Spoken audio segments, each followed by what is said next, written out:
est à Bastille. En fait, c'est la marche mondiale du cannabis. Regardez les États-Unis, ils sont aussi conservateurs que nous, mais néanmoins, ils sont pragmatiques. Avec les bénéfices du cannabis dans le Colorado, on a rénové des écoles. Ici, nous réprimons sans penser que nous pourrons aussi mettre fin à la criminalité, aux mafias qui se font de l'argent. N'oublions pas qu'il y a aussi le cannabis thérapeutique. Déjà 23 États américains ont reconnu le cannabis thérapeutique. Et vous allez voir que dans moins de 5-6 ans, le cannabis sera légalisé, je l'espère en tout cas. Une grande salle d'applaudissements s'il vous plaît pour Esther Benbassa et courage qu'elle a fait. Je suis née avec la maladie des os de verre, j'ai arrêté de compter après 200 fractures, 80 opérations. Je suis balafré de partout, donc déjà c'est pour m'accepter moi-même. Tout ce qui est médicaments, ça peut être remplacé par le cannabis. Et moi j'en suis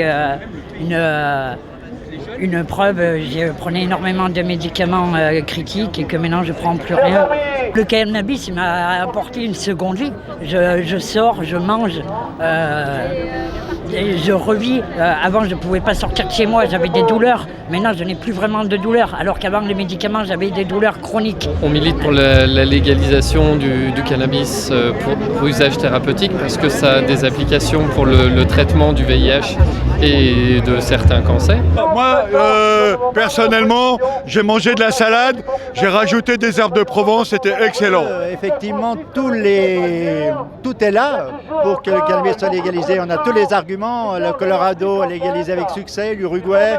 En Europe, ça bouge un peu partout et en France, comme d'habitude, on est là coincé. En plus, si on légalisait, entre nous, ça créerait des emplois, ça ferait de l'argent dans les caisses de l'État et ça réglerait des problèmes de santé publique parce qu'on a l'habitude de dire le cannabis, en tout cas les prohibitionnistes, disent le cannabis est un problème de santé publique, le cannabis n'est pas un problème de santé publique. Le cannabis est un problème de société et actuellement, ce qu'on peut dire, non seulement il est banalisé, mais il est intégré, le cannabis, dans les gens de 17 à 77 ans et les fumeurs de cannabis vieillissent, j'en suis d'ailleurs l'image, et ces gens-là, ils continuent de fumer du cannabis parce que le cannabis, ça fait du bien quand on est vieux. Voilà. Vraiment, la répression a commencé au niveau du cannabis aux États-Unis. C'est vraiment des immigrés, des personnes genre noires ou je sais pas, des Indiens vraiment. Derrière la guerre aux usagers de cannabis, c'est une guerre raciale.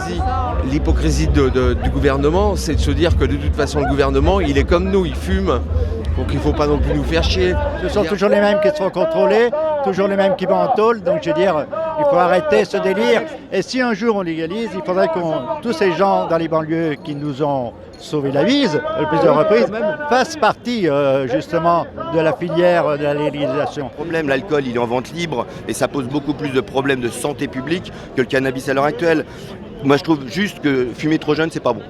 Les prohibitionnistes, tu les vois, ils n'ont rien à dire. Quand le Colorado a légalisé l'usage récréatif, on ne les a pas entendus.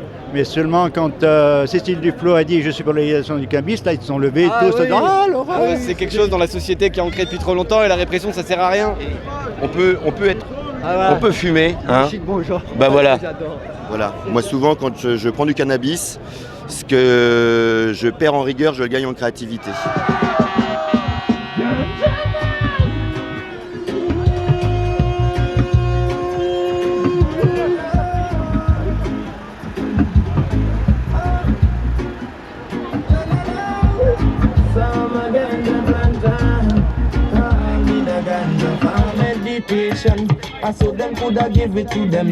Ouais, je suis un ganjaman, ouais. Quoi ça?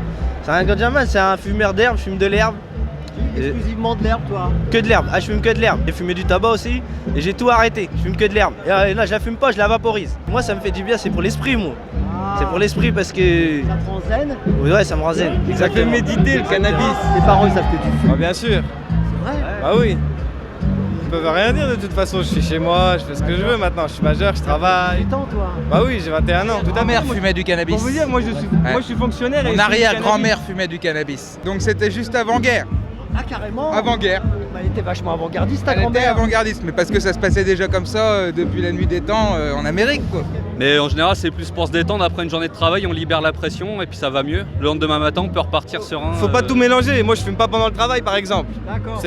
Pour moi c'est m'apaiser le soir en rentrant par exemple. C'est pour quand tu rentres à la maison. Voilà, je suis serein. Essaye de pas fumer le matin surtout, faut pas faire ça. Avant j'étais vraiment tombé dans le truc et c'est pour ça qu'il faut vraiment renseigner les gens.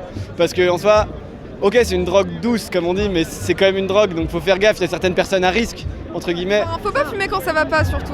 Ça me libère de certaines souffrances, ça m'aide à comprendre le monde aussi. Dans le monde entier, on se rassemble pour la légalisation du cannabis. En France, on va mettre du temps. Je crois qu'on va mettre du temps. En France, on va mettre du temps. Je pense qu'en fait, on est dans les pays les plus répressifs du monde et les pays où il y a le plus de fumeurs du monde. Et en Europe, on est en retard en fait, sur tous nos congénères, pour tout. J'ai même entendu un argument du style, mais vous vous rendez compte, si on enlève à certaines populations des trucs, bah je pense qu'ils feront autre chose, hein. Et de toute façon, c'est sûr qu'ils diront autre chose.